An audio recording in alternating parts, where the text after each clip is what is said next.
Hi everyone.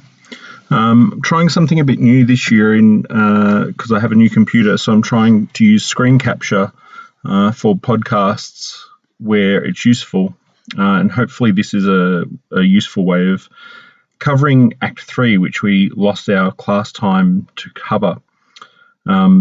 So bear with me while I try and work out the best way to use this, but my intention for these next couple of videos is to look at some key scenes in Act 3.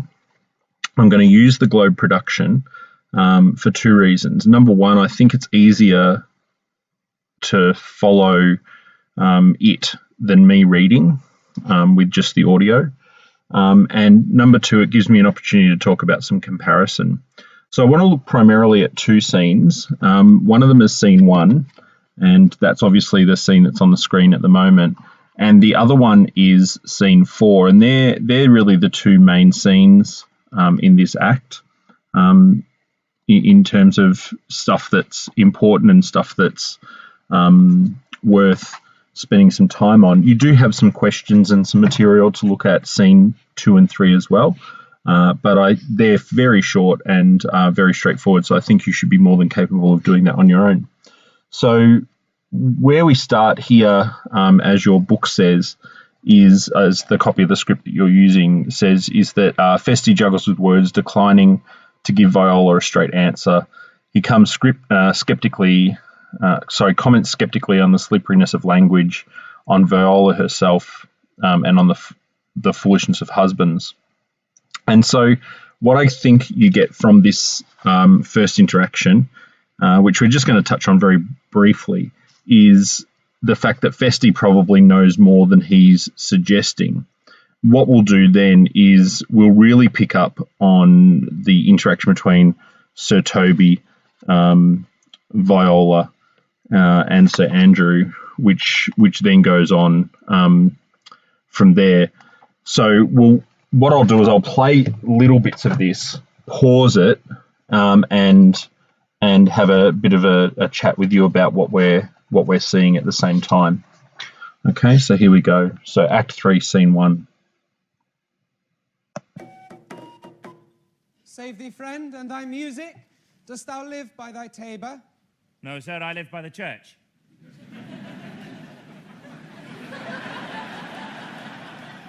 Art thou a churchman? No such matter, sir. I do live by the church, for I do live at my house, and my house doth stand by the church. So thou mayest say the king lies by a beggar if a beggar dwell near him, or the church stands by thy tabor if thy tabor stand by the church. You have said, sir, to see this age. A sentence is but a cheverel glove to a good wit. How quickly the wrong side may be turned outwards. Nay, that's certain. They that dally nicely with words may quickly make them wanton. I would therefore my sister had had no name, sir. Why, man? Why, sir, her name's a word, and to dally with that word might make my sister wanton. But indeed, words are very rascals since bonds disgrace them. Thy reason, man? Oh, troth, sir, I can yield you none without words, and words are grown so false, I'm loath to prove reason with them. I warrant thou art a merry fellow and carest for nothing. Not so, sir. I do care for something, but in my conscience, sir, I do not care for you. Now, if that be to care for nothing, sir, I would it would make you invisible. Art not thou the Lady Olivia's fool? No, indeed, sir. The Lady Olivia has no folly. She will keep no fool, sir, till she be married. And fools are as like husbands as pilchards are to herrings, the husbands the bigger. I'm indeed not a fool, sir, but a corrupter of words. I saw thee late at the counter nose. Foolery, sir, does walk about the orb like the sun, it shines everywhere. I would be sorry, sir, but the fool should be as oft with your master as with my mistress. I think I saw your wisdom there. Nay, and thou pass upon me, I'll no more with thee. Halt, there's expenses for thee. Well, now, Joe. So hopefully what you can pick up there, even if you're not picking up every word, things like obviously dallying with my sister is sort of a euphemism, and being a wanton is sort of like being a strumpet. But what you can pick up there is this subtext, I guess, hopefully, that Feste seems to know something about Viola or Cesario, and perhaps not specifically that it's Viola dressed as a man, but perhaps more that that Cesario has something to hide, and perhaps the other details come a little bit later. I think the other thing that's worth noting is that there's comment and question and sort of ridicule being pointed by Feste towards the concept of marriage, towards the concept of romance.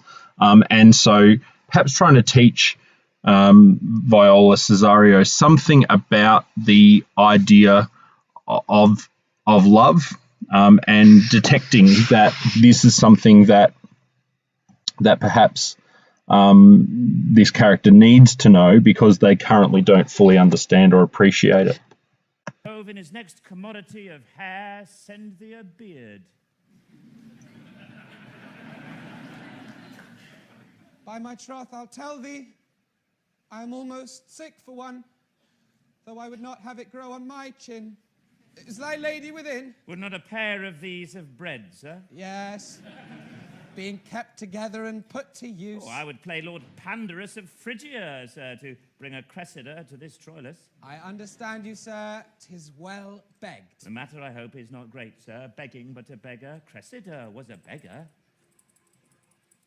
My lady is within, sir. I will conster to them whence you come, who you are, and what you would are out of my welkin. I might say element, but the word is overworn. So this particular exchange, since I last paused it, I think is quite interesting, particularly in the adaptation, because, of course, the script says that the second half of Viola's line at line 40, if you're looking at your script as well, is actually an aside, but in the performance, the clarity of that being an aside is really quite hidden. So the line, though I would not have it grow on my chin, is meant to be delivered as an aside, but and it interrupts Viola saying something that perhaps is exposing the fact that he isn't who he seems to be.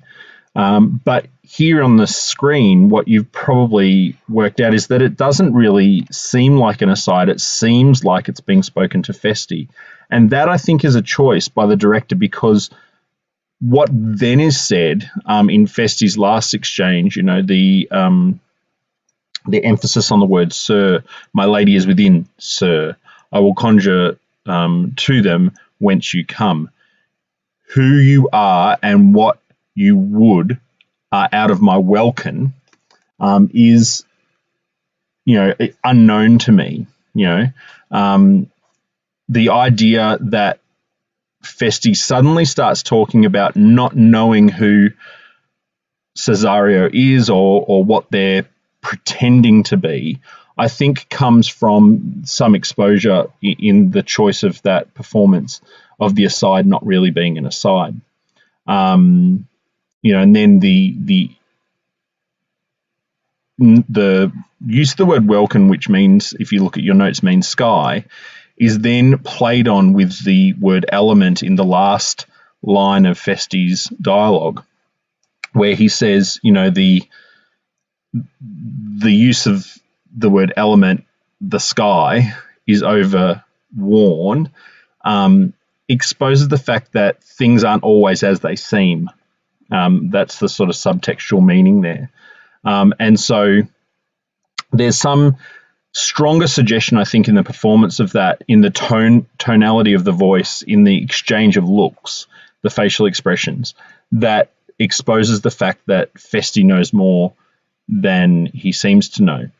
And if you listen now to what Viola says is something along the lines of that awareness. She perhaps understands that he knows more than he shows. This fellow is wise enough to play the fool, and to do that well craves a kind of wit. He must observe their mood on whom he jests, the quality of persons and the time, and like the haggard check at every feather that comes before his eye. This is a practice as full of labour as a wise man's art, for folly that he wisely shows is fit. But wise men folly fallen quite taint their wit. Save you, gentlemen. So I think that's a very important speech. I think it's very clear what Viola is saying. Essentially, the message spoken as a soliloquy, which is truth. Soliloquies are these internal dialogues that happen when characters are alone on stage. But the purpose or the message of a soliloquy is always the inner thoughts of the character, which by definition are true. What she essentially says is, this man knows how to read people. He needs to be able to do that in order to do his work. Therefore, he knows more than many of us do because he's looking at people so carefully and understanding them so well. Most people don't do that. Most people, make rash judgments or no judgments of people. They don't really pay attention. They miss things. And is exposing the fact that Feste knows more. It's literally telling the audience what to think. The play script and the performance don't necessarily differ too much there. I don't think anything's clearer than one version than the other. But I think that it is an important speech, or it's an important stage device, I guess, in that it tells the audience literally, pay attention to Feste, pay attention to what he does, because like so many of us on the stage, he understands people. He understands what they're thinking, what they want, what their motivations are, and who they are, and is well equipped to make judgments. So listen to him. We move then into this discussion with Sir Toby and Sir Andrew, and we'll just look at the start of that, and then we'll do a little bit of comparison as well once we start with Viola and Olivia, but I'll probably do that in the second video just to make sure this is working properly. So let's just listen to this interaction between Sir Toby and Sir Andrew, and then we'll pause briefly. And you, sir? Dieu vous garde, monsieur. Et vous aussi votre serviteur? I hope so you are, and I am yours.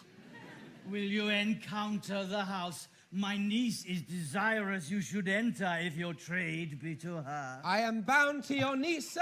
I mean, she is the list of my voyage. Taste your legs, sir. Put them to motion. My legs do better understand me, sir, than I understand what you mean by bidding me taste my legs. I mean, to go, sir, to enter. I will answer you with gate and entrance, but we are prevented most... Okay, so this is where we're really going to start looking at the moments between Olivia and Viola as a significant moment to compare. I'm going to pause here to make sure the video is working and then start this in video number 2.